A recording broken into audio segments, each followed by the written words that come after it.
இந்த தேர்தல் முடிவுக்கு பிறகு நிறைய பேர் நிறைய காரணங்களை எல்லாம் சொல்லிக் கொண்டிருக்கிறாங்க.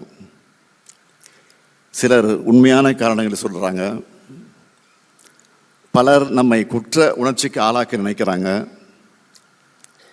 நம்ம பக்கம் சிலவற்றை கவனிக்காமல் விட்டுருக்கலாம், சில பிழைகள் எல்லாமே தெரியாமல் செஞ்சுருக்கலாம்.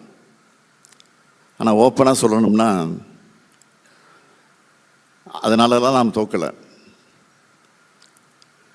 குழந்தைகள் புதுசாக ஒரு பொம்மையை பார்த்தா அது வேணும்னு விரும்புவாங்க. ஆனால் 2 நாளில் அவங்களுக்கு அது போர் அடிச்சிடும், தூக்கி போட்டுருவாங்க. அப்படித்தான் தங்களுக்கு பிடிச்ச நடிகர் ஒருத்தர் கட்சி ஆரம்பித்ததுனால ஒரு ஆர்வத்தில் வாக்களிச்சிருக்கிறாங்க. கொஞ்ச நாள்லயே இந்த பொம்மை மேலே அவங்களுக்கு இன்ட்ரெஸ்ட் போயிடும். குழந்தை அம்மாவை தேடுற மாதிரி நம்மளைத்தான் நம் மக்கள் ஏக்கத்தோடு தேடுவாங்க. ஸ்டாலின் ஐயா, நீங்க கொளத்தூர் தொகுதியில் சட்டமன்ற உறுப்பினராக தோற்று இருக்கலாம். ஆனால் உண்மையில் தோற்றது தமிழக மக்கள். காரணம், பெண்கள், குழந்தைகள் மற்றும் அனைத்து தர மக்களுக்கு நீங்கள் முன்னெடுத்த திட்டத்தை முடித்து வைப்பதில் தான் தோற்று உள்ளீர்கள்.